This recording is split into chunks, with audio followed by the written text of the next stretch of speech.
Okay, so this morning we're going to talk a little bit about data collection and data entry.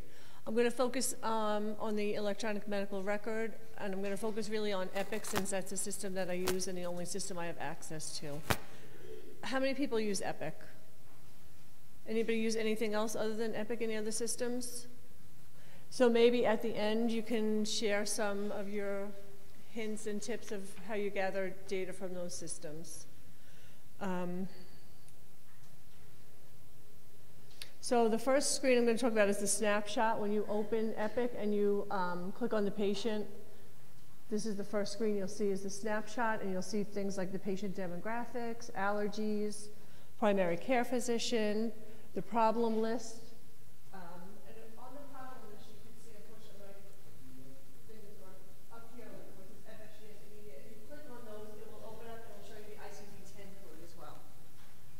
So if you need that for hospitalizations, I know people are always missing the hospitalization ones. People are always missing the ICD-10 code. And the future visits are also here. Okay, so on the bottom is future visits, so you can see if the patient's scheduled for your department or maybe for another department that you can try to catch them, like say if they're coming in for rheumatology or something like that, you can say, oh, I see that you're scheduled for a rheumatology visit. You know, can I meet you and get the extra blood, or, you know, do a quick visit at that point.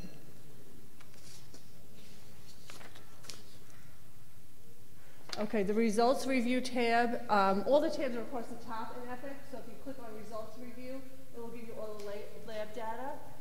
There's also a way you can filter on the side here, so you can do it by blood. There's also a pathology tab, so you can get the pathology report. And when you open it in Epic, it's really nice because you can copy and paste it, and you could de-identify it very easily, save it as a PDF to upload into Link. And you could also print the results from this tab as well. Any questions about the results review or anything that people look for there?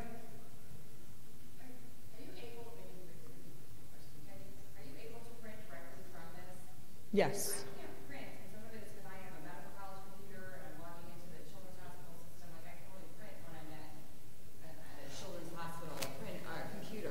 Okay, so I know if I'm in my office, I can only print to my computer right there. I can't print to, like, we have a big printer across the hall. It only prints to local printers, and I think that's for like HIPAA regulations, yeah.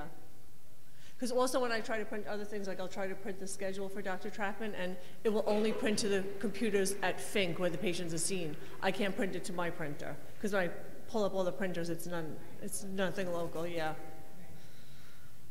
But you could probably copy and paste it.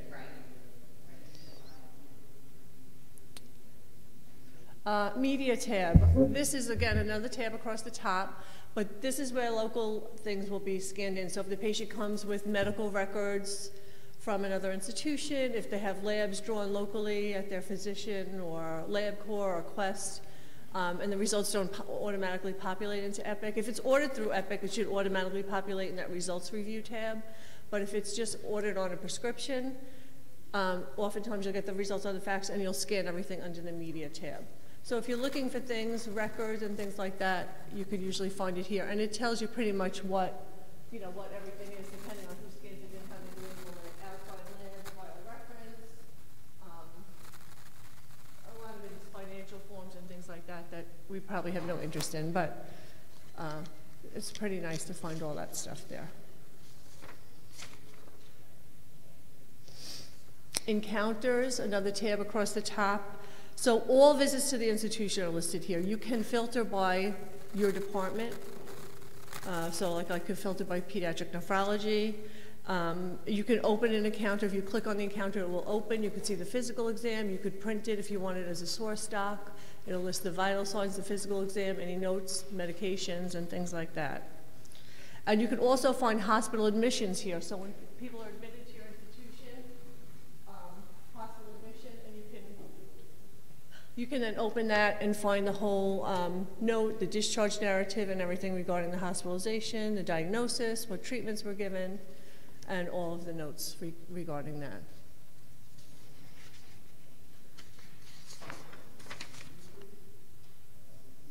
And the last tab is notes. So if you just want to print a note for your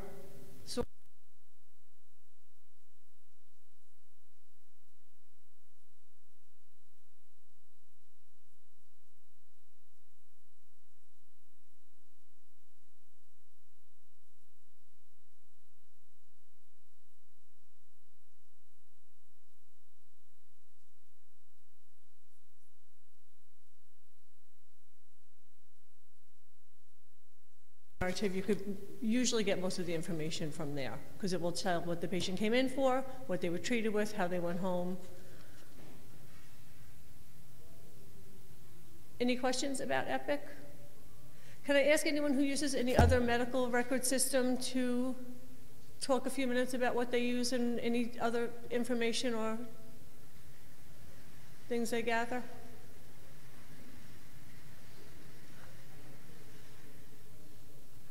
Just wanted to mention for the labs, this is something that I talk about a lot with my sites, but the importance of trying to get those labs at disease presentation or biopsy, because it's really important for us to be able to line the whole cohort up at those really crucial time points. And for some patients, especially those who are prevalent, so they've had their disease for many years, it's a little bit harder to get those, and if they're referrals, it's even harder. But one thing that we have done, and with the DCC's blessing, is if you don't have anything from disease presentation except for the biopsy report, a lot of times in that clinical history on the report, there's some lab data there. And so you can actually use that as your source document for labs at the time of biopsy. So I would just urge everyone to really try to get those labs in whenever they can. Yes, I agree. There's usually, there's usually a few sentences about creatinine, at least creatinine B1 and maybe proteinuria in there. What other systems are people using?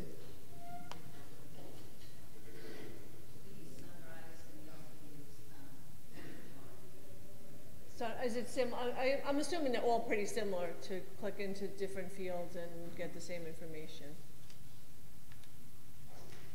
So we use Crown. We are moving to Epic next year. So what we also use the medical records to screen the doctor's schedules each week and to verify if there is any CureGen patients who is being seen by the doctors. And this way, even if the patient, we didn't contact the patients, we see them in the schedule and then we contact them to remind about the CureGen visit either before or after the doctor appointment. Okay. That is quite helpful for patients that are just coming in without telling anything or unexpectedly. There's also a tab in Epic for the schedule, but it just, you could click on each day. Okay, so you also have that. Yeah. We do. Any other questions about data collection from the EMR? Okay, all right, so Melissa's going to talk about the data entry now in Link. Okay. So I'm just here to give you some tips. Oh, thank you.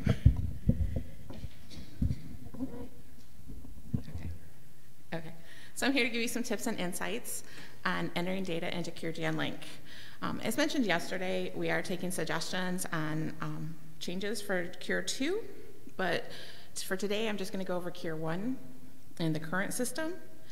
And as long as you understand how Cure 1 works, any changes that get made for Cure 2, it'll be easier to implement.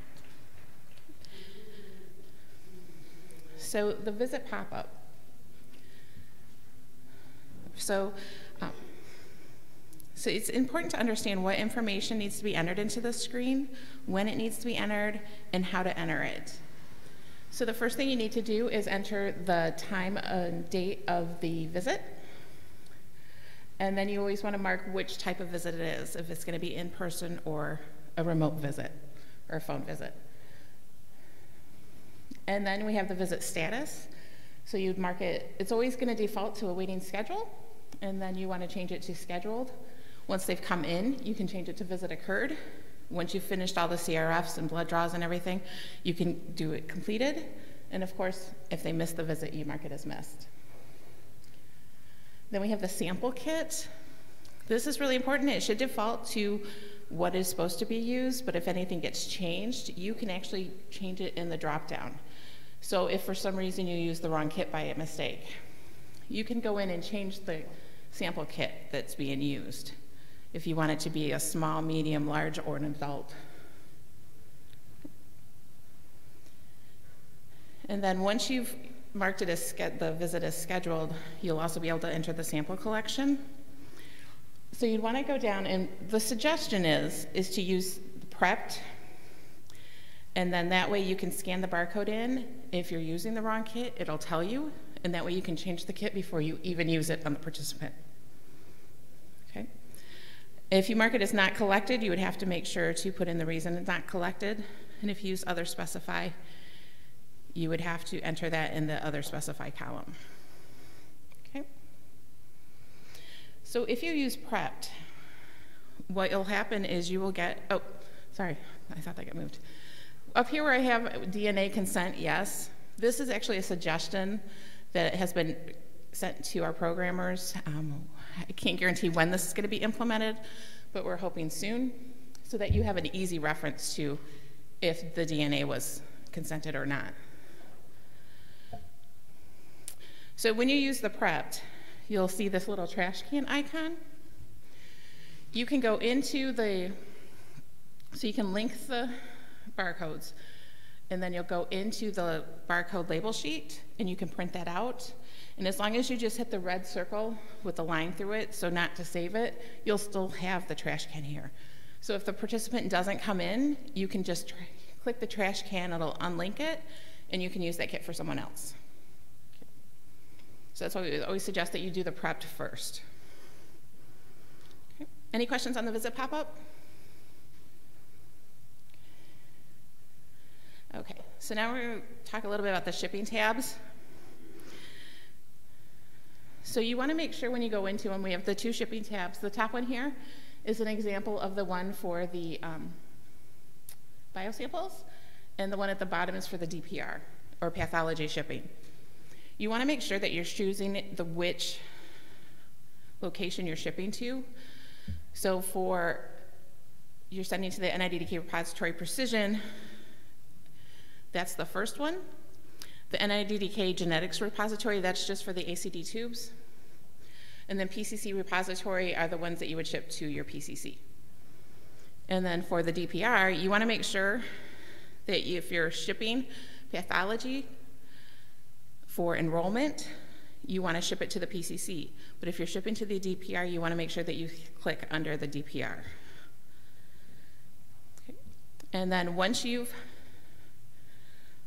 made the manifest, which I know they talked about yesterday, you want to click the yellow envelope.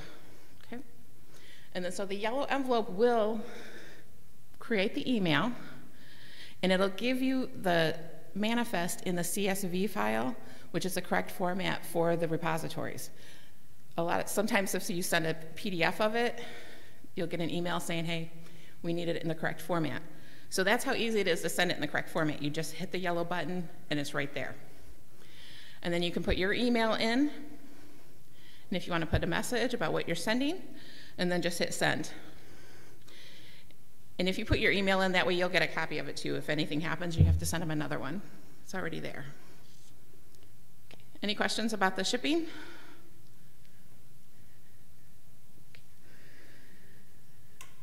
The pathology tab. So what this tab is really good for is to tell you if you can ship anything to the DPR. So we have this patient eligible. In order to be eligible for the DPR, you have to have had your enrollment visit and be pathology eligible. So you want to have yes in both of these columns. Oops. And then we have the received by the DPR, which is once they receive it and they've actually opened it, because they don't open it as soon as they get them, just when they're ready to scan them in. And then the material process complete. Once you get them back, after you've checked them in and checked on the pathology pop-up that it's been completed, then you'll have it completed in this column. Okay. So the online help tab, this is where you can find the manual of operation or procedures, the link manual, protocol, CRFs, and just all kinds of different information. You also have the keys to the icons. So if there's any icons that you're not familiar with, you can go to this page and it'll show you what they're meant for. Okay. And then you can also email CureGN link directly from there. It'll go directly to the DCC and the help desk.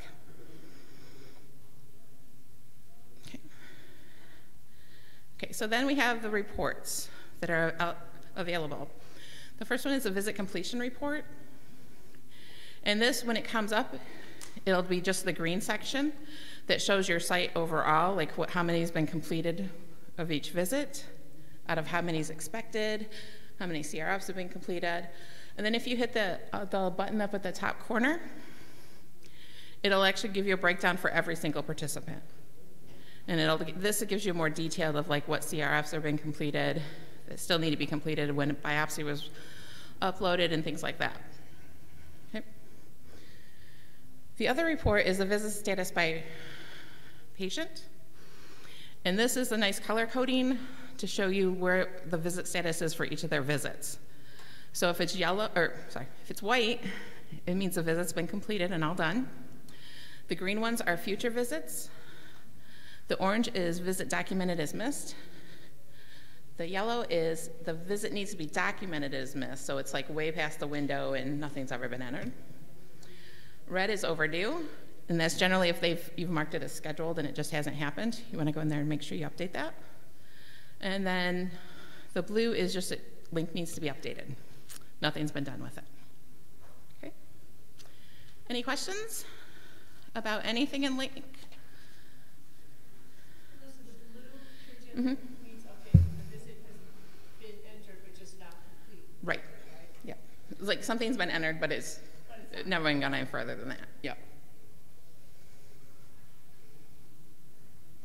Any questions? Are you guys all awake this morning? Usually the blue I find is people enter everything and don't check off that box at the end, visit completed, and go in the pop-up window. Mm-hmm. I think that's Yeah.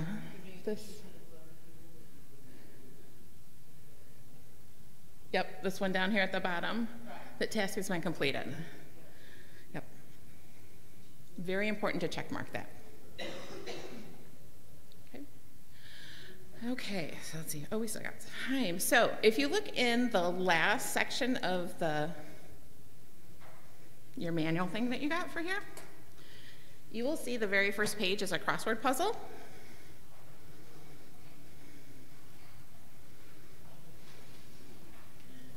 Okay, so we're going to give you guys a chance to answer this. Okay, and we can do this together. Yeah, I'll read it out. So we can do the first one. Does everybody get to that page? So a good place to find information on any recent hospitalizations is the blank tab in Epic.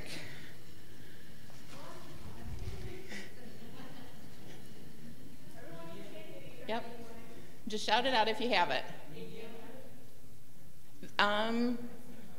Notes. Yep, who said notes?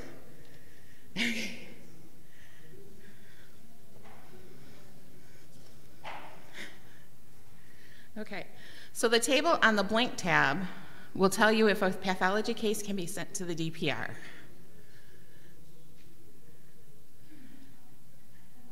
Yep. I was going to say the answer is actually in the question. Yep. So, all right, 3 down. Patient visits can be viewed in the blank tab in Epic. Yep. Who said encountered? Oh, back there.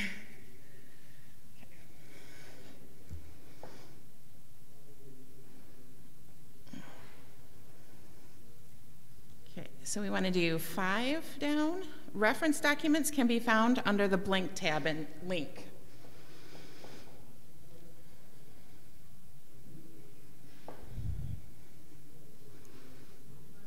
Yes, online. Who said that? Oh, you did. Very good. Online. The online help. Yeah.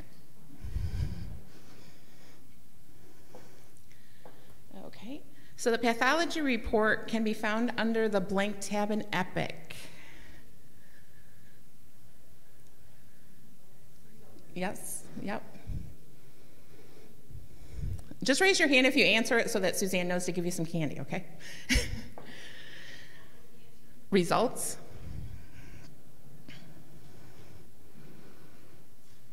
Okay, number 7, the blank pop-up is where the visit is scheduled and biosample barcodes are entered. Yes, very good, visit.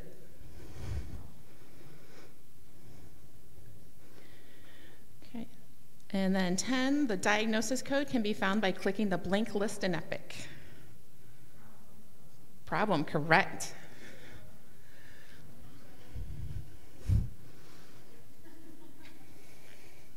Okay, so number 4 across, the blank and visit status by patient reports are tools to assist with tracking each participant's visits.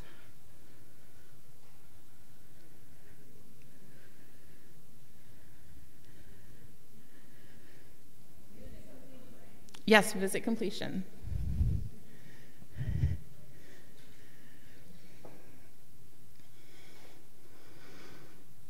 So number 8, lab results can be found in the Results tab and the Blank tab in Epic. Yes, media is correct.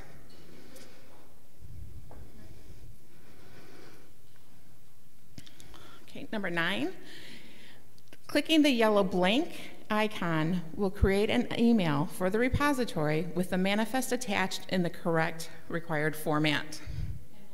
Envelope, yes, thank you. Everyone should get a candy on that one.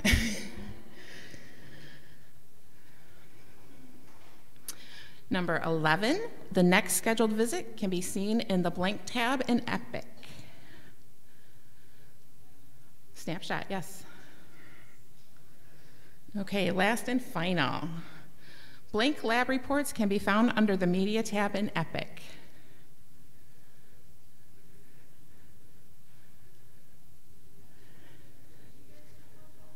Yep, it's local.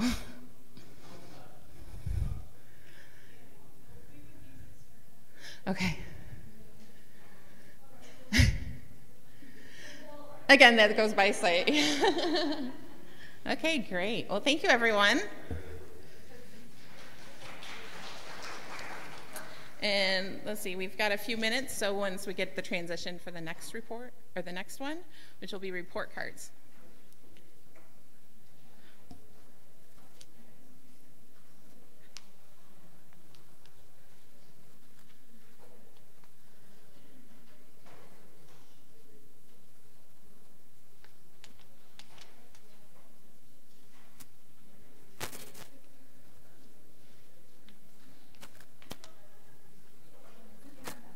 It is almost, it's probably about 20, 25 somewhere between it.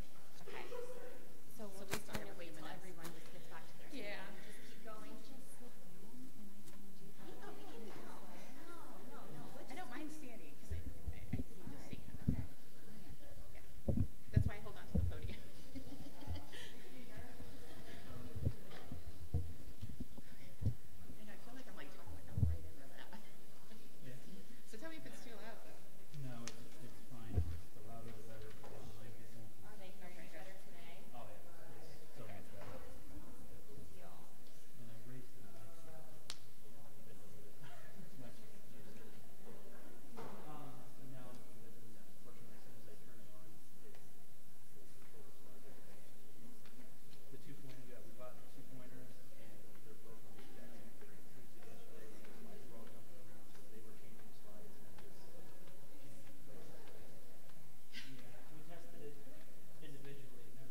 get started just a few minutes early.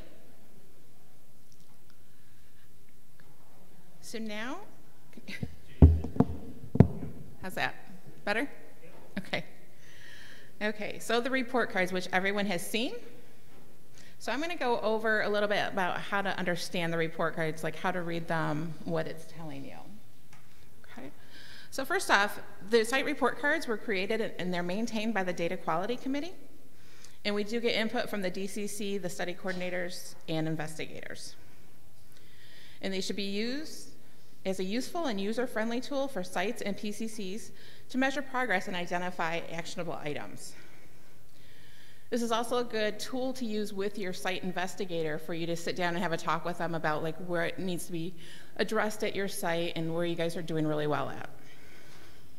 And they should include metrics that allow the Central Review Committee to identify sites in need of remediation. So how to read the report cards.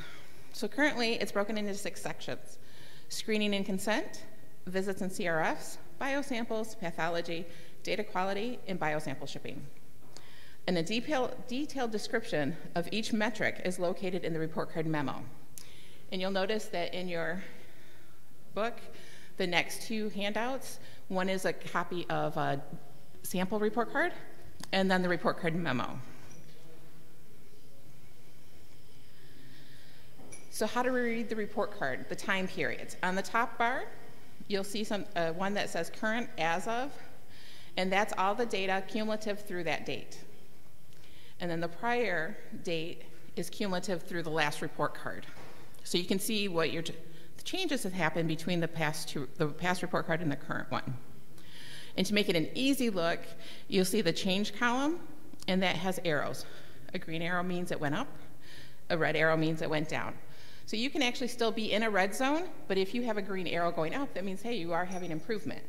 Because sometimes it is a little bit harder to see when you're doing cumulative data to see a good improvement right away.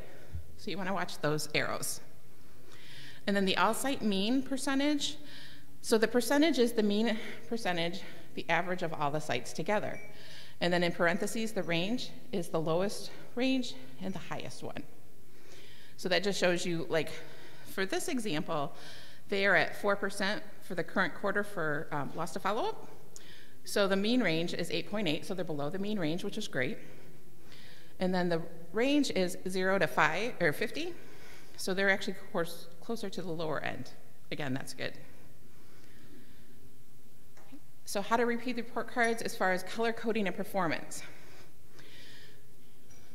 The thresholds for the metrics were developed by the Data Quality Committee and can be found in the report card memo. So if it's a green, and it really depends on the metric as far as what it is, the cutoffs are, but for most of them outside of any of the recruitment ones, green is usually greater than 90%, yellow is 70 to 90%, and red is under 70%. And it's when you have the red zones is the ones that the Central Review Committee will look at and be in discussions with your PCC, who then get you involved. Okay. Any questions about anything on the report card, how to read it, what anything means?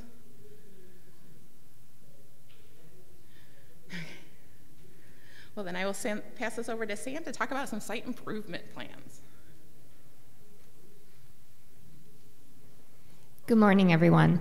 So for those of you that have had your monitoring calls, you're very familiar with this conversation. So part of what we've been doing at the MWPNC is using the report cards as a beginning discussion with sites. And really trying to understand your individual site, how you operationalize CureGN, and what things that your site may have barriers that might lead to these yellow and red zones that come on the report cards. I think it's important to have those conversations because when you look at the report cards just in isolation, they don't tell the whole story. And there are very unique things that happen at sites that can lead you to have poor performance. So I will be talking with everybody through the MWPNC about their report cards if I haven't already, and we dive into these metrics and then we talk about ways to improve. So I'm going to talk a little bit about site improvement plans here with you today. When are improvement plans needed? Well, there's 3 different situations where we might decide that some improvement needs to take place. The first one is if you just decide internally with your site that things aren't going well, you have some kind of barrier either to visit completion or biosample collection, then that can get this process started. And the other one is, so we get those quarterly report cards sent to us before we disperse them to you. And so we take a look at those, and we also get an Excel spreadsheet with those report cards. And that helps us have a real snapshot look at the sites that are having some problems and that have been in the red zone. And so we use that information to know that maybe there's a site improvement plan that needs to be developed. And then the third thing is that that central review committee reaches out to the PCC and says that the site has been flagged for issues.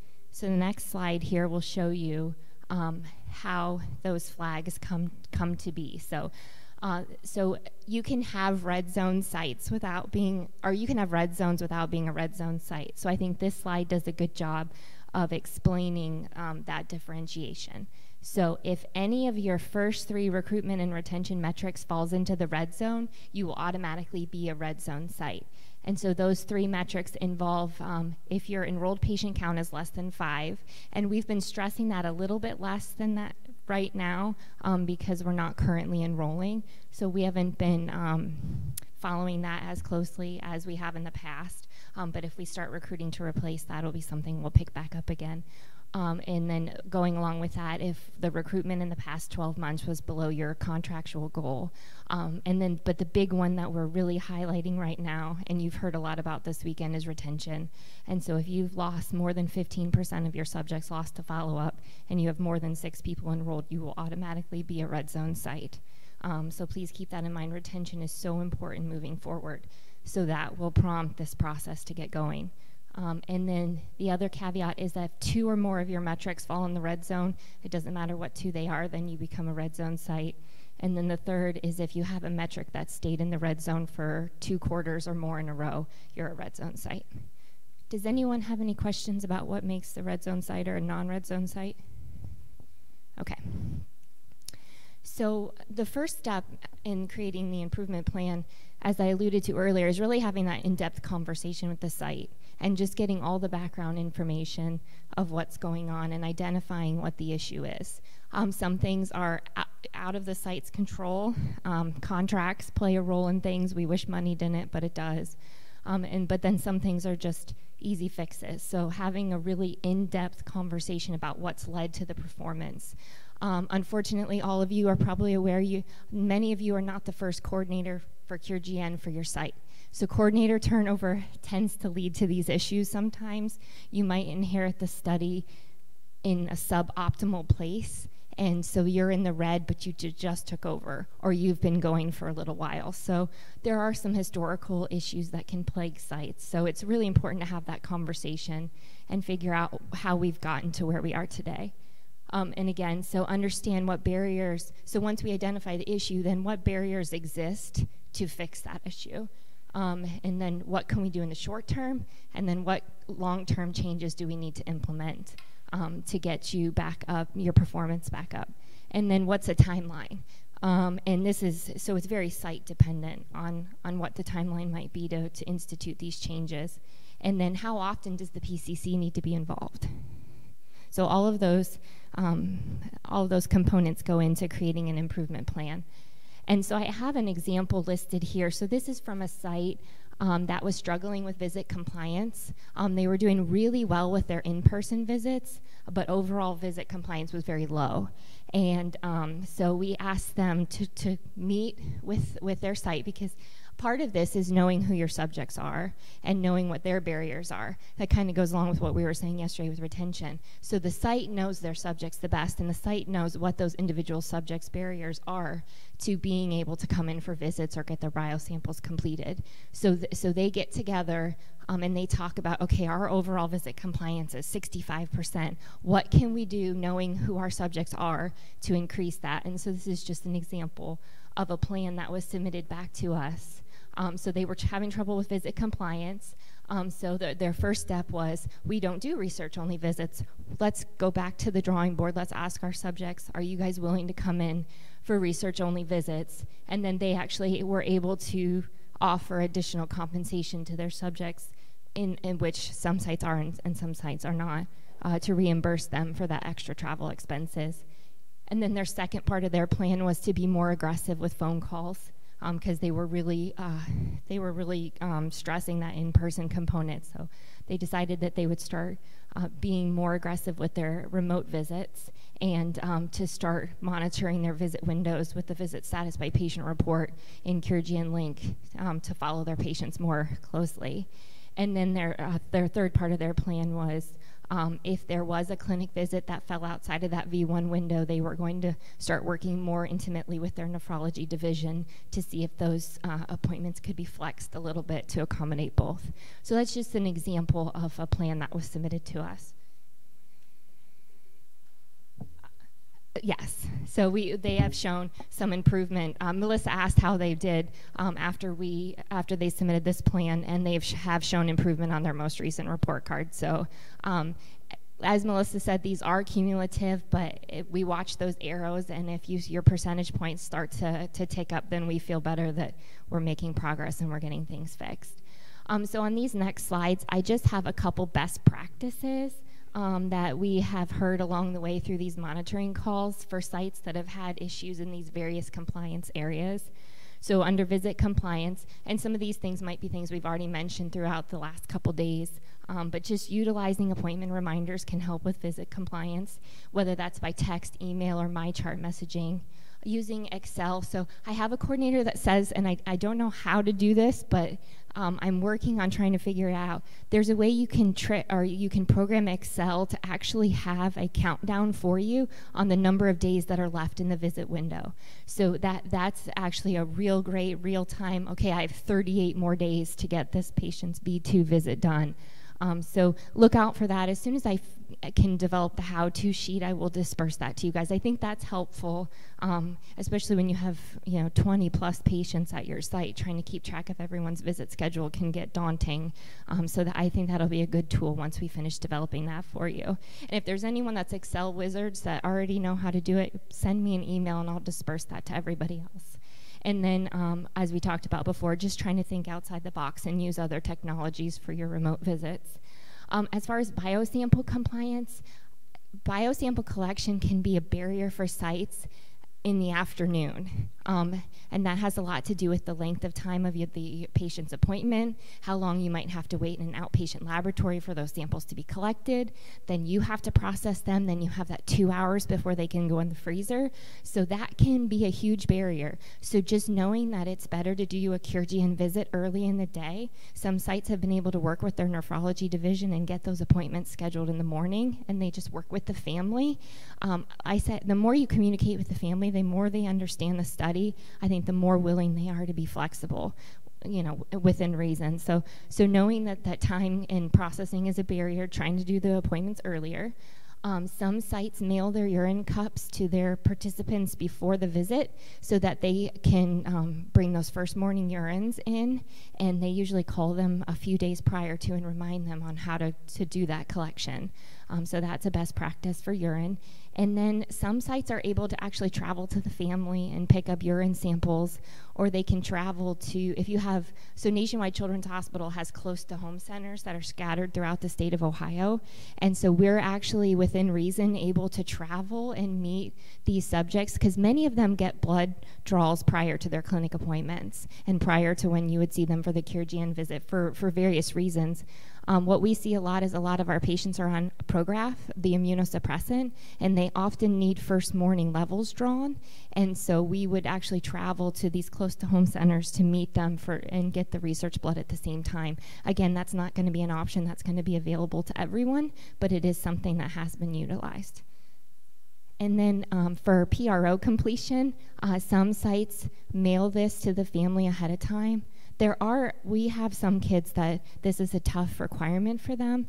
Some of our kids do have mild cognitive disabilities, so the family having it ahead of time and being able to help the child complete it and bring it to the visit is sometimes helpful. Another way just to remember the questionnaires that are required for your particular visit is to just print them off and have them in your subjects chart ahead of time. So if they do come in last minute, you've already printed the CRFs and the questionnaire off. You don't have to think about it. You don't have to remember. It's just already there and prepped for you. And then a couple overall things at the bottom here. Just, again, best practice. I think retention, the more involved your PI is, the easier it is to build those relationships with your subjects and keep them engaged in the study. And a lot of sites just emphasize that in-person interaction and doing a remote visit in person just because they're there and you can have that extra face time with them. And then I think a lot of sites that have done really well, they have really strong communication and relationships with their nephrology division as a whole. So if everybody knows who the CureGN patients are and everyone is a team to get these requirements fulfilled, those sites usually succeed with visit compliance and biosample compliance. Okay, I'm going to turn it over to Caroline, and she's going to tell you about some of the report card changes that are coming. Does anyone have any questions, though, before I do that on site improvement plans or anything that we've talked about so far? Okay. Okay, good morning. Can you hear me? Okay. So I'm here to present this on behalf of the Data Quality Committee. So as Melissa noted in the beginning of her presentation, the Data Quality Committee, one of our main charges has been the creation of this report card. And so we've made a few minor changes over the years, but as we're moving into the next grant cycle, we really wanted to think critically about what we're measuring on the report card and to make sure that it's still useful for sites, for committees that use it, and for the CureGN leadership as a whole.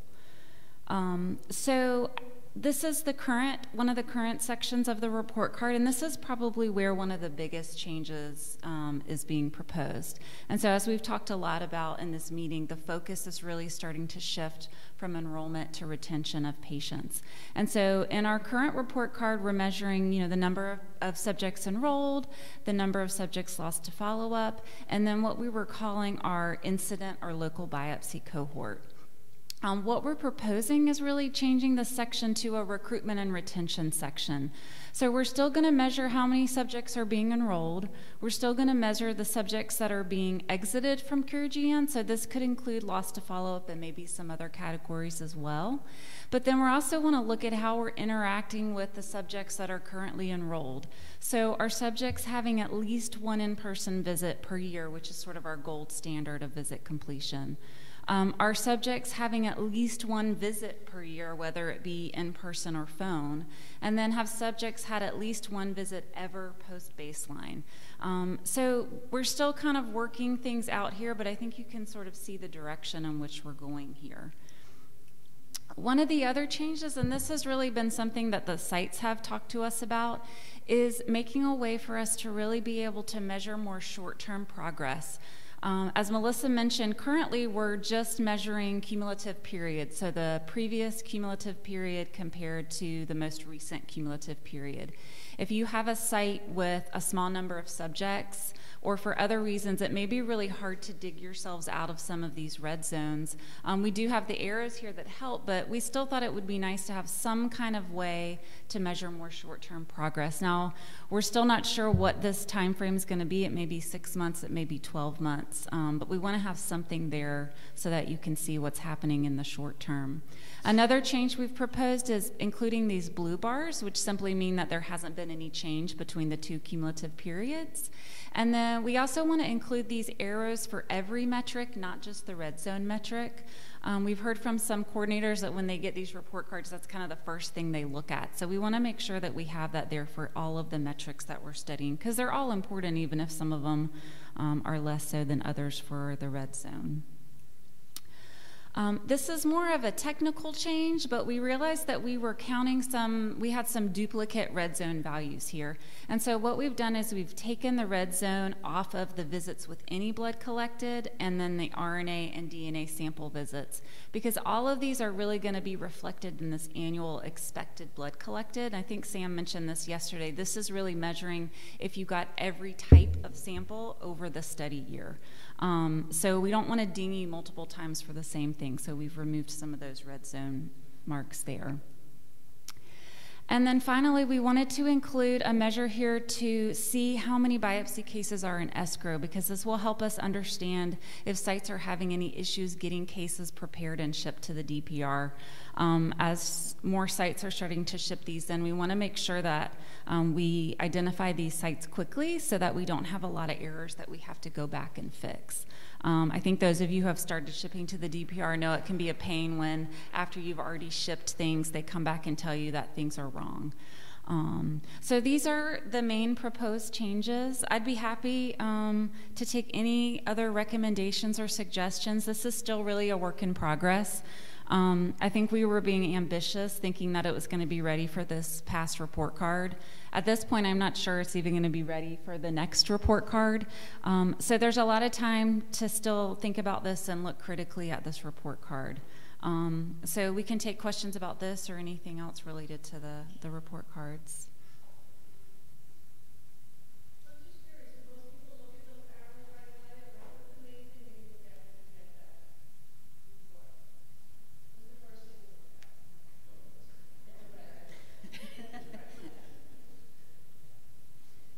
And I can tell you, I am also on the CRC committee, and we are starting to initiate that process. And so we're making, with these March report cards, if you had any of the red zone metrics, we are starting to get in touch with your PCCs to talk about remediation plans for those ideas. So the CRC is finally kind of up and in business. It's still a work in progress, but we are starting to really try to look at sites that have been in the red zone and figure out how we can help the PCCs and the sites work on that and create plans.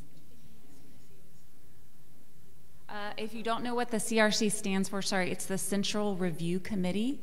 And it was actually created, the NIDDK came down and said, we really want you guys to create some sort of body that's going to be helping PCCs work with sites. Some PCCs have really good remediation plans and they don't need a lot of help from us. But there may be some sites that have been continually in the red zone, and it may be time for us to step in and try to see what we can do. So it's really not supposed to be a committee that's going to be super punitive. We're really trying to help and work with the sites and with the PCCs. But the NIDDK has really requested that we start to do this, and so we're trying to honor their wishes and start moving forward with this. One thing I wanted to mention too is that with the red zones in the recruitment section, for those PCs that are no longer recruiting, they are not counted in the red zones for those sites, okay? So currently it's just the UNC that's still, so. And then also, to know which metrics qualify for red zone, it's the ones that are bolded. So if you look at the ones that are bolded, those are the ones that the CRCs are looking at, okay? Any questions regarding report cards? Like Caroline said, we'll take any suggestions you have for the report card, even for link if you have suggestions. Any type of suggestions you have, we welcome them, okay?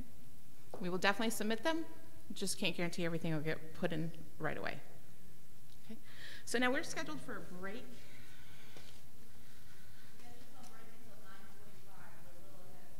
We're a lot ahead of schedule. Do you want us to just go ahead and just keep presenting, or do you want us?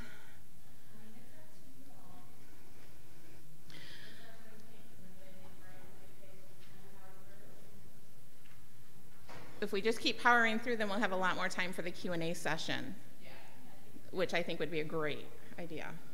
Madalena, are you ready?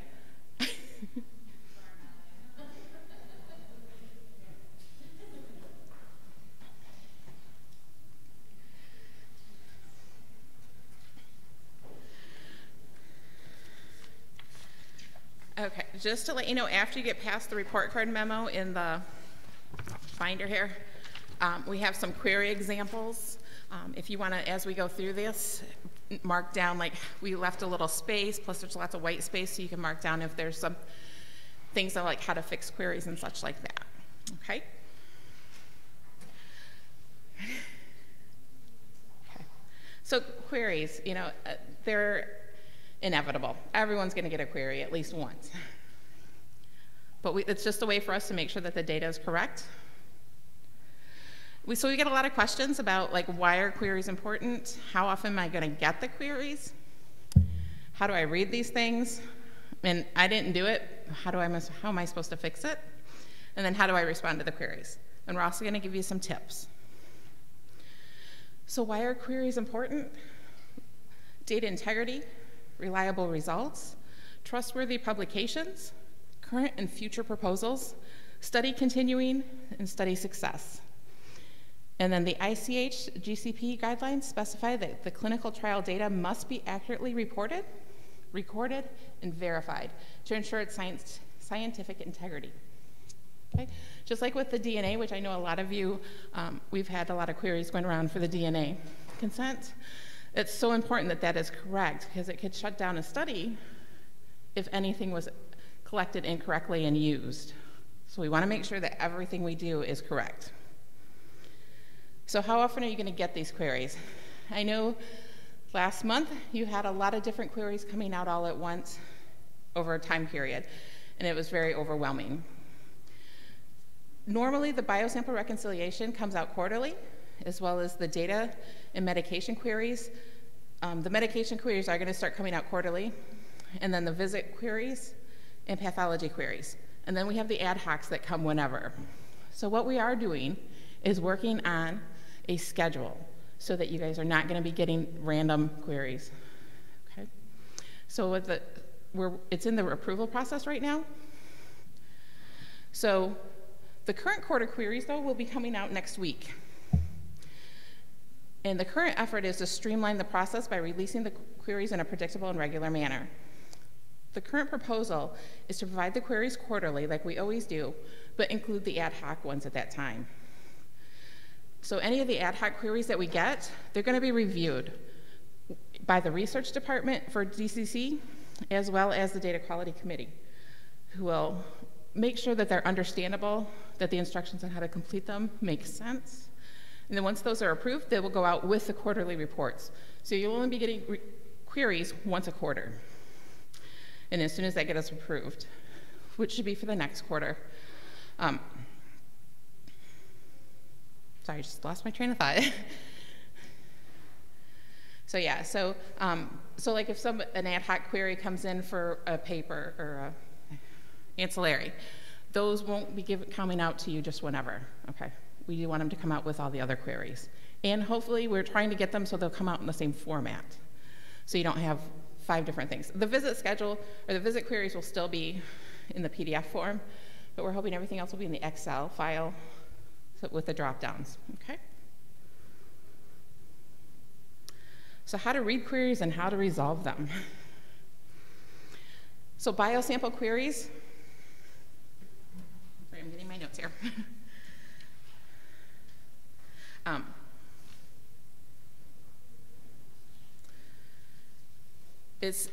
There's 3 types of biosample queries, okay? The first one is the sample is at the repository, but it's not marked as used in the patient iTask. So you want to check to see, is the barcode even entered? If not, you'll want to enter it. And then is the label marked as used or discarded? We see a lot of those. This is an example of where you want to make sure the barcode's entered, and then if it's been used or discarded. I see a lot of them that the sample is marked as discarded, but yet the sample's at the repository. Okay? So you want to make sure when you're shipping too that you look at what samples you have and what's on the manifest. You want to make sure that those match. And then the second type is sample at the repository, but it's not marked as shipped. So is the sample showing in the unshipped on your shipping tab? And was an updated manifest sent to the repository? So anytime that you make any changes to a sample, you want to make sure to send the repository an updated manifest. And then we've got biosample query 3 is shipped greater than 60 days ago, but not at the repository. We want you to check to see if it's in your freezer. If it is, then get it shipped out to the repository. If it's not, just let us know. Because then we'll go back to the repository and tell them, okay, no, you don't have it, they have to have it. Okay? So we'll make them look at it more. Okay? Data queries? Yep. Yes, yes, yes, please.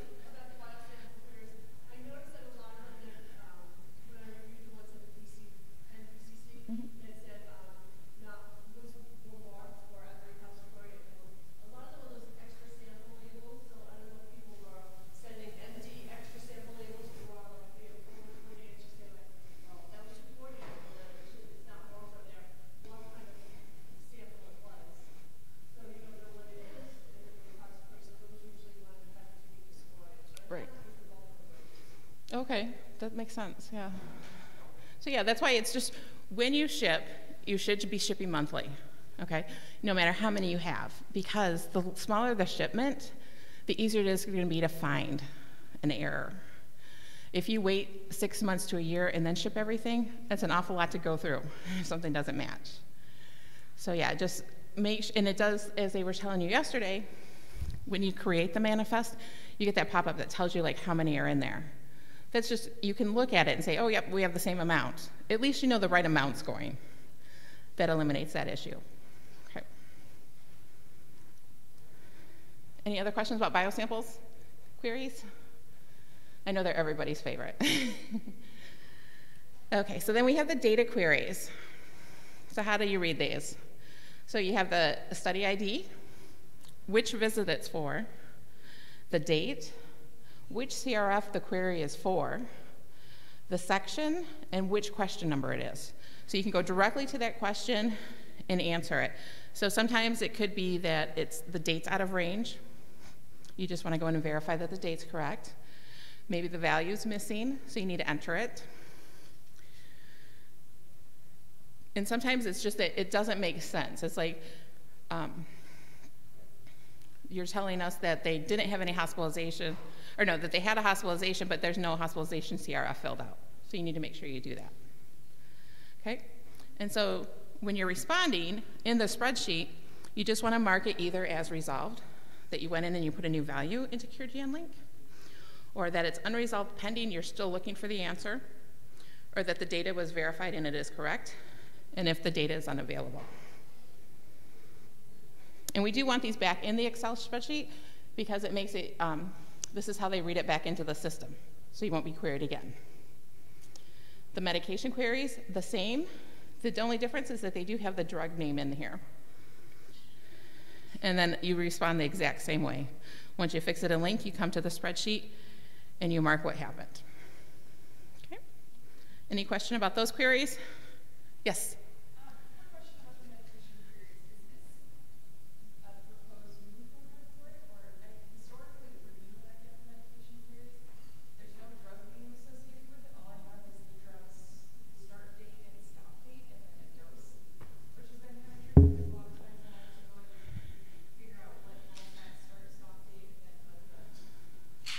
So, okay. So the normal medication queries that come out every 6 months, but they're going to start quarterly, come in this format. There was some queries that went out last month that had start and stop dates. That's probably the one you're referring to. And that one, yeah. That was from an ancillary study. They asked us to do a query. We did the query, and yeah. And I'll admit, it probably shouldn't have gone out the way it went out. So I will take responsibility for that. But yeah, that one, they were looking, they wanted to make sure like dates that overlap, that it was really correct and things like that. So yes, and that's why we're changing the procedure so that queries outside of the normal ones are going to be looked at before they go out to you guys. We want to make your load as light as possible. Okay.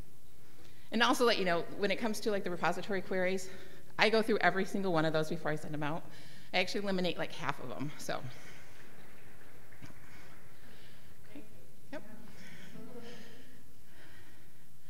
Okay, so Madalena is going to talk about visit queries. Good morning. There are several kinds of visit queries. Incomplete enrollment visits after 6 months from consent, incomplete or overdue visits, completed visits with incomplete CRFs, remote visits with biosamples, visits out of order, 2 or more missed visits, skipped visits, and lost to follow-up anniversaries. So you usually get these queries every time you get other kind of queries, but then you're not supposed to reply right away, but you're supposed to fix things in the link and with patients. So incomplete enrollment visits after 6 months from consent, you may get this query whenever you haven't done the enrollment visit, or the enrollment visit has been scheduled in the link, but it didn't happen. So in order to fix that, you have to verify if the visit happened. You have to verify the date of the first diagnostic biopsy date. So a new rule that was recently approved by the PI group, and that will be included in the new MOP, is that whenever you do an enrollment visit after 6 months from consent, you have to check the biopsy date. And the biopsy cannot be, must be within 5 years and 6 months from the V0. So when you enroll a subject, you know that the eligibility criteria is the biopsy should be within 5 years from consent. But when you actually do the enrollment visit, the biopsy should be within 5 years and 6 months, just to give us a little bit more space. And then you have to contact the participant. So if the visit didn't happen, you have to contact the participant, of course, to schedule the visit, and also to assess his willingness to stay in the study. There may be subjects who consent, and then they change their mind, they don't want to participate in the study, and in that case you should fill the termination form. So incomplete or overdue visit, so this happens when you have any kind of visit, enrollment or follow-up visits, the visit date entered in the link, the visit status can be, in this case it is scheduled, and then the visit CRF is yes, which is inconsistent with the visit status, which is scheduled. So in this case, you should just probably change the visit status in completed in order to make it consistent with the visit CRF marked as complete. You can get the same query with a different description, so the visit status can be scheduled and you don't have any visit CRF marked complete. So the visit CRF marked complete tab is empty. In this case, you need to verify if the visit happened or not, and then update the visit status or change the visit date, and then update the visit CRF completion checkbox. Just feel free to ask any questions for each specific visit query. I think it makes more sense than wait until the end. Completed visits with incomplete CRFs, this is probably the most, the kind of visit query that you get more often. This happens when you do a visit, the visit is entered in the link with a date, the visit status is completed, but the CRF is has not been marked as complete, so you haven't checked the little checkbox in the corner of the visit pop-up window. So every time you complete a visit in the link, you have to do 2 things. Change the status from scheduled or occurred to completed, and then mark the CRF as complete. Okay, so you have to verify if the visit happened, complete the CRF for the visit, if you haven't done that yet, and then change the visit status to completed and check the checkbox in the corner of the visit pop-up window. Remote visits with biosamples. If the visit type is phone, but then the sample collection status is collected, then of course there is something wrong. So you need to confirm if the visit was remote or in person, and then you have to fix the visit type or the sample collection status in the link, and of course also verify that the biosamples barcode are recorded under the correct study ID. There may be visits out of order. In this case, we have the follow-up 5-8 months V2 on 3/14/2015, the follow-up 9-12 months, so the V3 on 8/1/2016, but then the year 2 V1 is on January 27, 2016. So in this case, of course, there is something wrong in the visit order. You need to confirm the visit dates, confirm that they are entered correctly in the link, and fix them. And if you're not able to do that by yourself, because you also need to change the in-person and the phone visit, like in this case, you need to contact the DCC to get some help. 2 or more missed visits.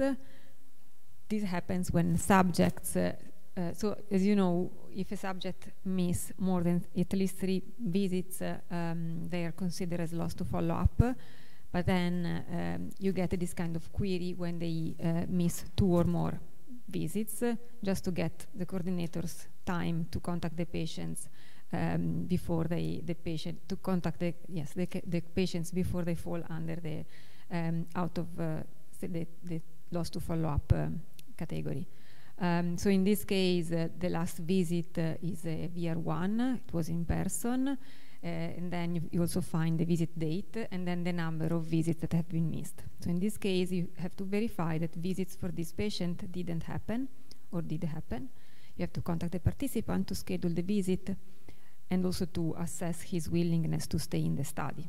I mean, if you are able to get a hold on the patient, then you really need to assess if he wants to be in the study or not. And then you have to decide if withdrawing the participant as participant choice or as lost to follow up, or there is still some room to contact the patient. Skipped visits, you get these visits whenever there is a visit between 2 visits that is missed. So in this case, you have a visit on 8/21/2016, and then the following visit is on 3/14/2017, and the visit that is supposed to happen in the middle is missing. So you have to verify that the visits are entered in correct time points,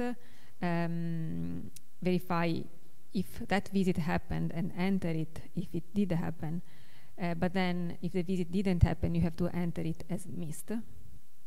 So then at that point, no visits is skipped in the link. Lost to follow-up anniversaries, this happens when subjects have been withdrawn because of loss to follow-up for more than 1 year, and you're supposed to try to contact the participant, schedule a visit, and also assess, of course, his or her willingness to be back in the study. Okay, so pathology queries. Usually these queries are supposed to be fixed by the pathologists directly in the link without any spreadsheet to give back to the DCC. But sometimes the pathologists may need your guidance, so I'm going through them. So rule 1, if the pathology enrollment CRF says yes, the patient should have one of the 4 diseases. Sometimes they don't. Also in the pathology CRF, not only in the census when you enter the patient.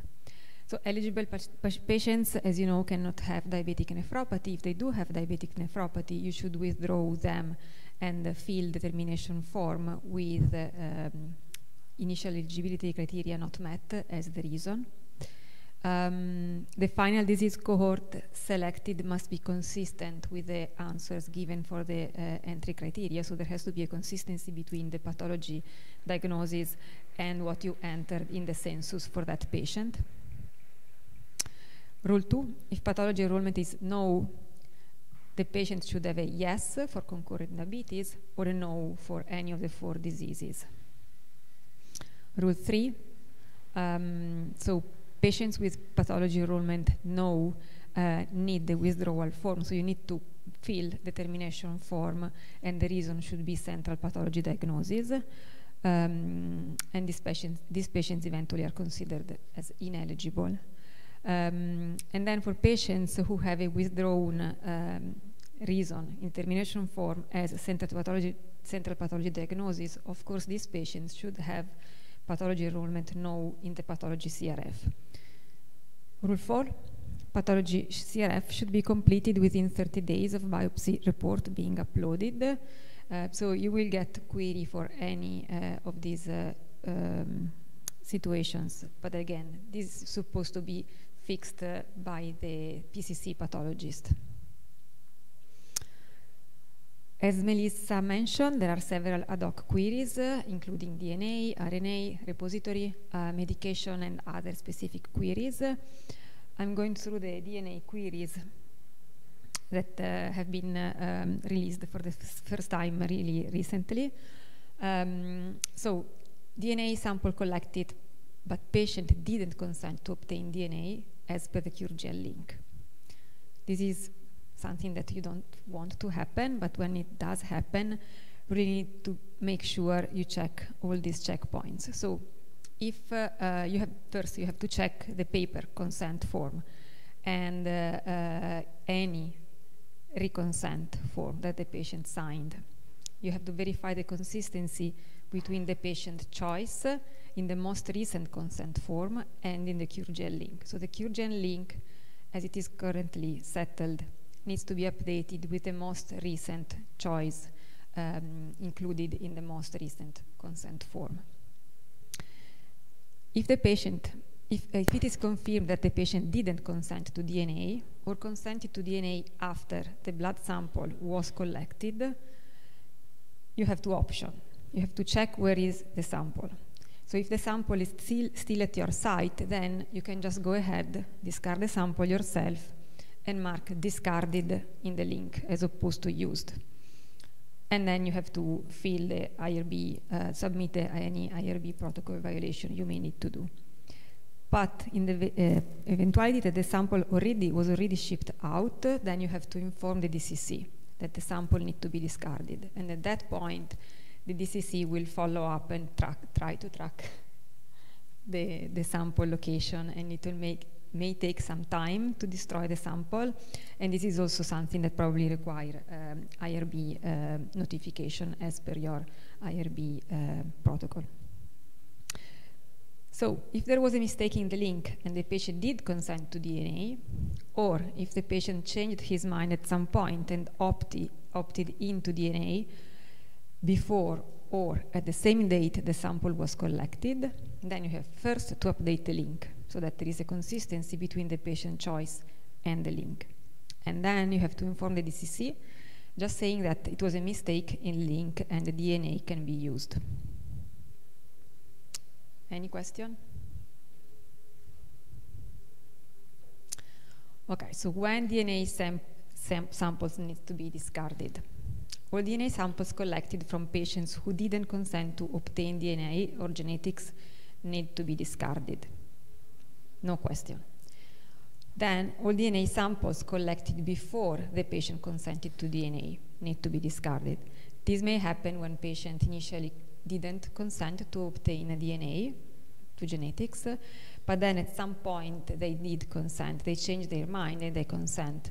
But samples that have been collected before they change their mind and they consent to DNA need to be discarded.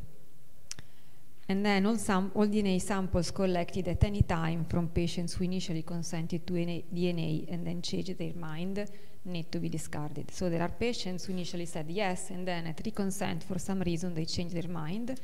So you have to go back and discard the previous samples. This is something that yesterday we were discussing with Melissa, and so all this rule will be set and will be included in the next MOP. We need also to make sure that the consent form reflects whatever it is going to be decided for patients, because they really need to know what happens if they change their mind, what happens to the DNA. In the eventuality it is not used yet, but also if it is used. Of course, it may happen that patients change their mind 3 years after they were first collected DNA, and the DNA has been already extracted and maybe sequenced. And this is something that it is important. And anyhow, so it is absolutely important to comply with patient choice for DNA and genetics, as it can have ethical and legal implication. So please make sure you inform patients that they can opt in for DNA and genetics. That's helping research, but then if they don't want to know results, they can opt out for return of results, even when they are medically actionable. So it's not that if a patient say no to DNA or yes to DNA, they have to say necessarily yes to the return of results. I just wanted to mention one thing about the last bullet point. So the DCC consent template is opt out. So, but some institutional IRBs had to change it to opt-in. So especially for newer coordinators, just make sure you know which, if you're opt-out or opt-in, because I think some of us were able to do the opt-out, but others have to do the opt-in. Yeah, good point. Any other question?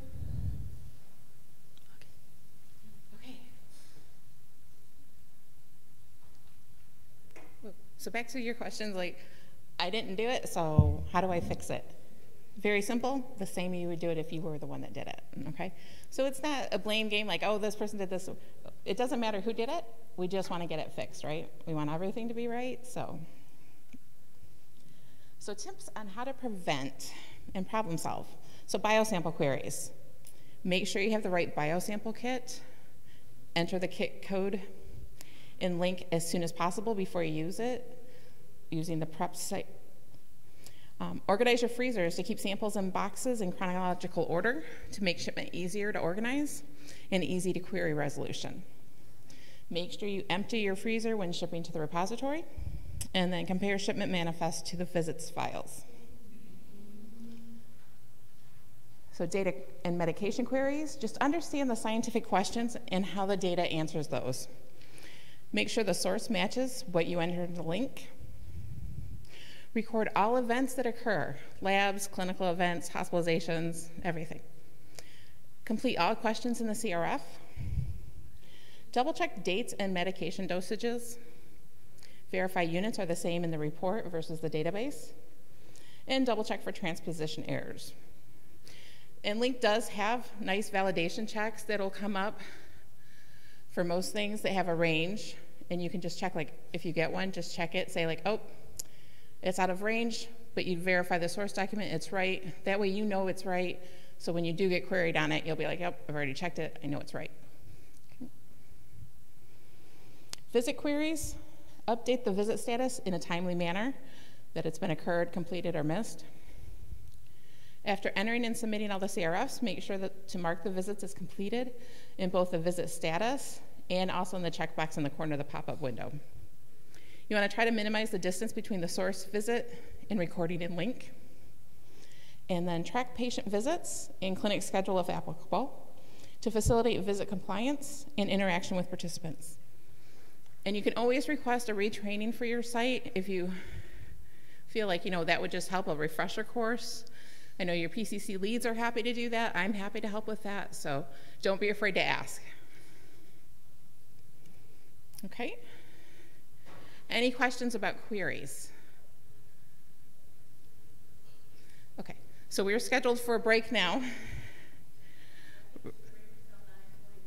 Till 9:45. Okay, and when we come back, we're gonna do the DPR, and then we'll have, it looks like we're gonna have a lot of time for the Q&A session, which will be great, so think about what you wanna talk about. Anything here GN related? Okay, thanks.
We're going to get started again, folks.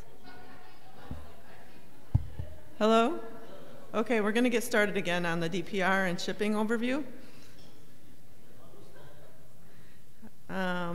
Preparing pathology cases. So there's a process here. The participant is path enrolled and completes the enrollment visit. Then the path case is de-identified, and the site sends the case to the DPR if there aren't any questions that it has to be verified. The DPR will scan the case, and the case is shipped back to the site. And then this will continue for each case as patients are enrolled. Most patients should be through this process, right? Okay. So what gets sent to the DPR? We send a properly de-identified PDF of the path report, and as some of you may have learned, if this is not done correctly, they will send it back to you. So it's worth it to do a second check and make sure you've got everything handled properly. Glass stain slides, all stains, thick section for EM and IF frozen sections, a hospital label removed or covered with the CureGN label ID, the CureGN number, slide level, and the stain, if known, is added to the label. You need to send the electron microscopy material, or EM images. I don't know of anybody that's using paper forms or photographs anymore. I think they're all digital. But all hospital and patient identifiers need to be removed, and we're going to label those with the CureGN number and leave the magnification. And then the immunofluorescence, or IF material, labeled only with the CureGN number and antibody. So what do you need? You need access to link, and everybody here should have that, a blank CD, all pathology material for the enrolled participant. Don't send partial cases. If you only have the slides and you don't have the EM and the IF, don't send it yet. Make sure you have the EM and the IF images. A thin width Sharpie or permanent marker for writing on the slide labels, a wide label marker if you have a hard copy that you need to de-identify, and glass slide containers. And then finally, you need a padded envelope to mail the documents in. Pathology report de-identification. All patient identifiers, and Melissa has a really nice little exercise so we can practice this a little bit later, but that is including but not limited to name, MRN, and date of birth. All hospital or site identifiers, included but not limited to the hospital name and address, telephone, zip code, fax numbers. So one thing that Suzanne mentioned earlier was if you have Epic and you can go to and copy and paste the entire report, that's actually nicer than if you have the entire formal report that's on letterhead, because when you have the letterhead version, you have to go into the headers, take out the name in the bottom. It usually has the hospital address and everything. All of that information about the hospital has to be removed. They don't even want to see an area code. So we want to make sure you remove all the details of anything that might identify that site. The pathologist's name and initials, that may be anywhere in the text. Other identifiable information, including any comments that the treating physician may have been notified of. For example, this case was discussed with Dr. Kretzler or Dr. Gibson, whoever might be the treating physician. Any other identifiable information are occasionally embedded in the gross description, so you might want to go through and give it a good read. It's really exciting stuff, so take a look. So for path report de-identification, you're going to make a copy of the identified path report for your local study chart, and you're going to keep it in your local report identified so that you always have it to reference back to. So you can go ahead and save that as the patient initials path report, for example, MK_path_report. But don't use the patient initials in the study ID or in any other documents. Don't embed the patient initials in each page of the report. So at the top of each page, you're going to write the CureGN study ID and X of Y, where X is the page counter and Y is the total number of pages in the report. So if there are 3 pages, every page is going to have 1 of 3, 2 of 3, 3 of 3. The pathologists want to make sure they're getting the entire report. So if you're redacting text in a Word document, the easiest way to do this is to just hit Control, use your mouse, and select all of the text that you want to de-identify.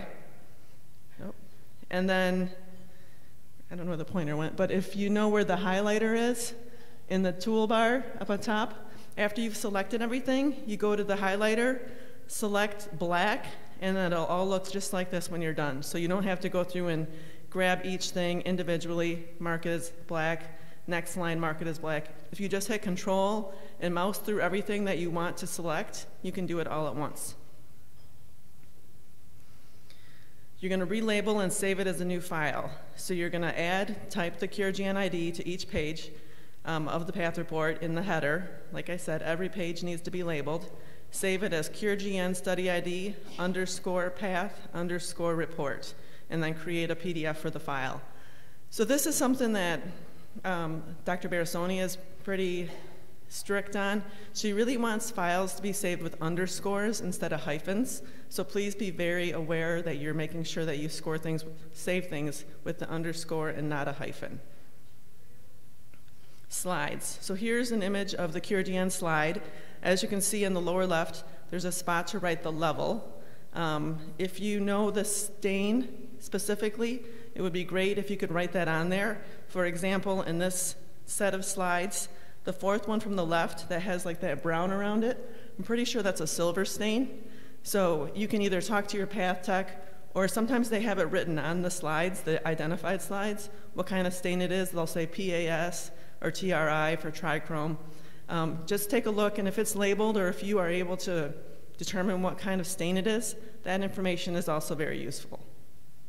You'll see in the one with the pink label, the frozen H&E, it looks a little bit different than the other stain slides. So just to give you an example that things are going to look a little bit different, in the thick section for EM, a bunch of little dots, because instead of like the long way of taking the sections, they've taken it from the end and cut it like a slice of bread. So pathology stain slides de-identification. So check with your local path department so that you know how they label their blocks, whether they're A1 or 1A, et cetera, and notice how they're going to label each level, because as I've told you before, the levels are like the slices of bread. So if there's an air bubble in a slice of bread and they cut half of it, and then they put the next air bubble in the next slice, they would be able to put those pieces back together and do 3D imaging when they've got a whole slide imaged and reconstruct that glomeruli. So in this example, A1, A2, A5, A indicates the block and 1 indicates the level. So again, you might see different stains that include trichrome, Jones, PAS. Labels are sized to fit and cover the frosted portion of the glass slide where the hospital label is placed. Don't cover any portion of the tissue section. Write the block, if applicable, in the slide level in the lower left corner. If slides are relabeled L1, L2, L3, something is wrong. They generally don't stain sequential sections. They usually stain, for example, section 1, 3, 5, 7, and they'll leave the middle ones in between unstained. So if you see that they're all sequential, you might ask your path department, is this the correct numbering, or is this a code for something else? Not that they would try to make it intentionally difficult. So this is what correctly de-identified slides are going to look like. Note how the labels kind of fit perfectly on the edges.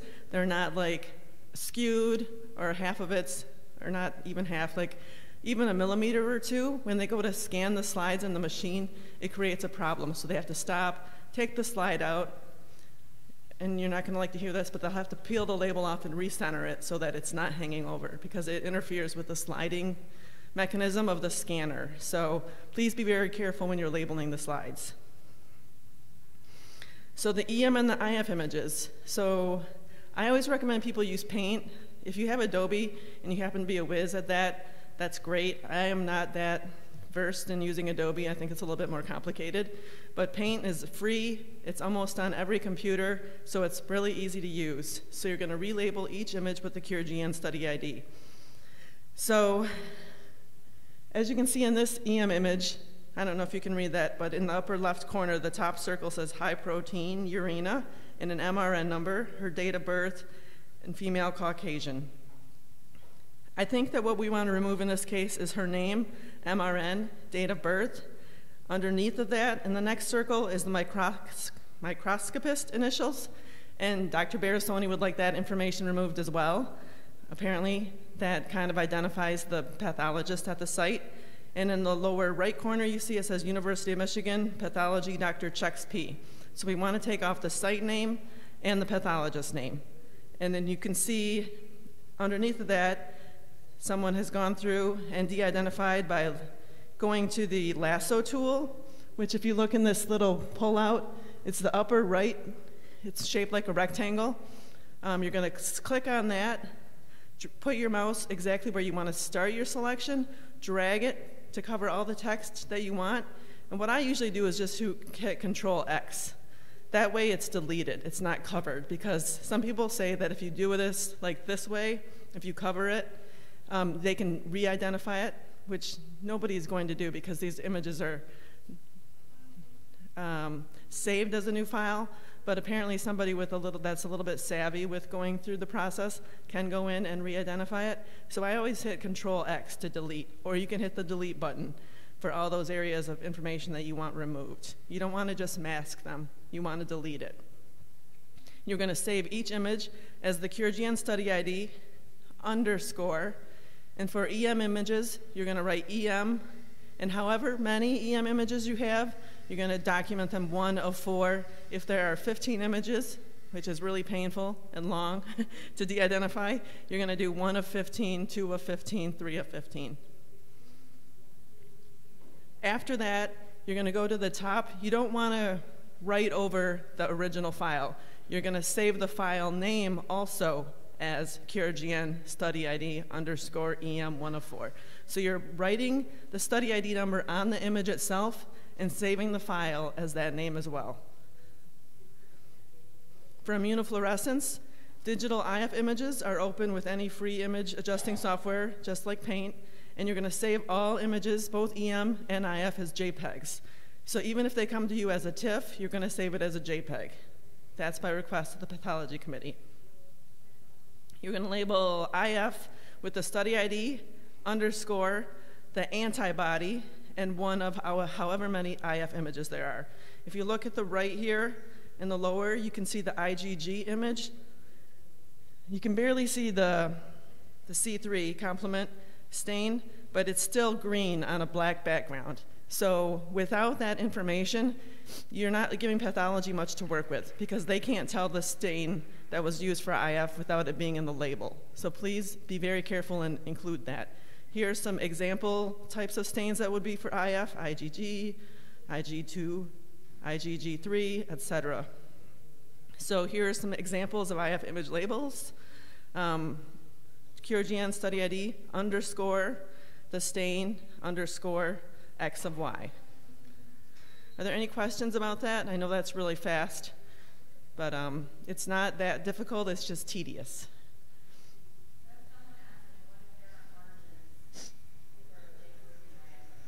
What if there are margins for what?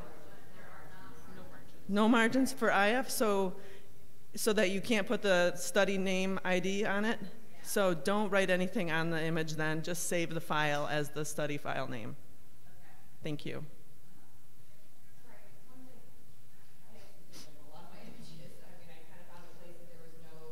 Black, that's fine.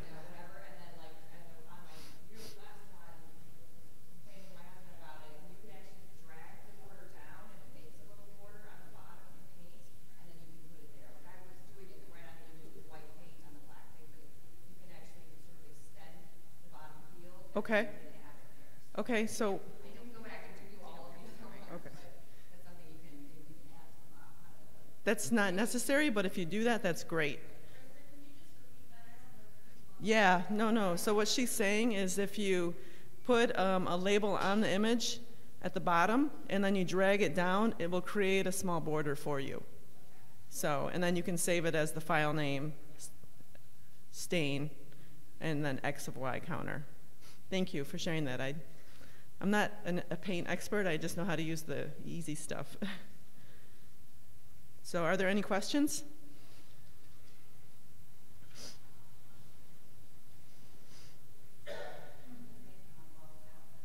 Sometimes, for whatever reason, the site doesn't have EM images. So the pathologist says, we just don't have any available.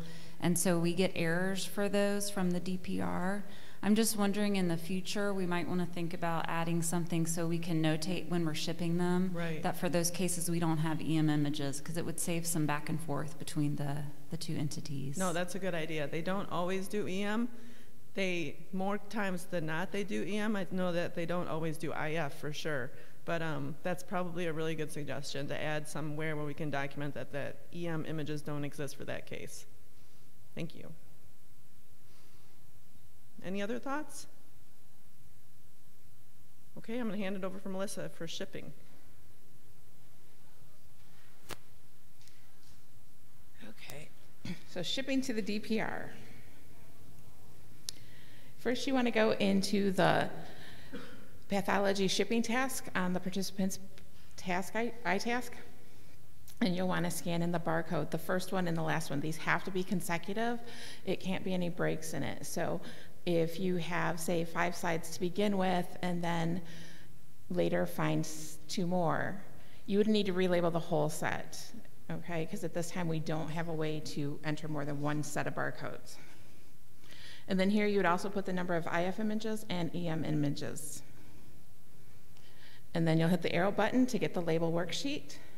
And on the label worksheet, you'll mark what the different stains are and if it's a section or frozen, or if you ended up discarding a certain label in the group. So the pathology shipping tab, again, you want to select the unshipped under the appropriate destination, which would be the DPR. And then the list is the same across all of the destinations, so that's why you want to make sure you have the right one. And then you'd mark any of the items that you're shipping, and that removes it from these destinations as well. And then what you want to do is enter the shipping information. You get a pop-up very similar to the biosamples. And you'll put in here, this will show you then how many slides you should have, the total of IM images and EM images. You'll put in your tracking number, and then any notes you want to make. And then also how many CDs you're sending. Okay, and then you're going to select the manifest, click the little yellow envelope to send the email. And again, you can put it, CC yourself on it so you have a copy of it. And then any message you want to put. And if you want to put at this point, you can put in there like there are no images, EM images for this participant, just as a heads up for him. And then you'll want to, again, print 2 copies using the print icon in case you weren't aware that's what that is. And you keep one for yourself and put one with the shipment. Once the DPR gets your shipment and reviews it, then an email is sent to you telling you if the report was adequate or not. Generally, you want this one that tells you that you can ship it to the, or that there was no comments, and that the adequacy as well. So then when you receive your pathology materials back, again, you'll go to the pathology shipping. Under the receive shipment, you'll select the correct date in manifest, and it'll pre-populate the bottom. Again, you'll get the barcodes label sheet to come up, and then you'll mark if you received it, if it was received in good condition, if it was broken, sorry, I'm having a hard time reading the little, or if it was missing, or if it was just unusable. Then, if all the items are received as usable in condition, use the toggle to mark them all at once. You can mark them all as received, and then go ahead and change individual items to indicate if it was broken, lost in transit, or unusable. And then once received, the shipment will not appear in the menu, but can be found by selecting View Material at this location. Okay? And then what you'll also want to do once you're done with the DPR, you've checked it all in, you want to go back to the pathology shipping task on the iTask page and click the bottom box that says this item is complete. Okay? Any questions about shipping? Okay, you guys are all way too quiet. Yes? Yes. If the site gets to go back in, if the site gets to go back in and change it to received, will there be some kind of notification eventually that? Yes, that should be something that we're gonna want to be querying on at some point. So will that doesn't come though, hasn't come with the pathology queries at this point, right? No, because the pathology queries are strictly basically things just for the pathologist, unless you have to fill out a termination form. Yeah, no, those aren't being queried at this point. Okay. So it's something that people should maybe be reminded of to go back Yes. in and check it. And if you look, I could really look at Matt's list, his DPRQ, and see who shipped and make sure that everything yeah. was received back. So there's two places you can see if everything's all set. On the pathology tab, on that grid, the very last column is everything complete. It'll say there. And then also just looking at the iTask, it'll say if it's completed or not. So you want to make sure you mark it as completed. Right. Yeah. Okay. And if you don't, that's not the worst thing, you know, because it doesn't really affect anything except for just for you to know that it's all done, taken care of. You don't have to do anything more with it. Yeah. Yes.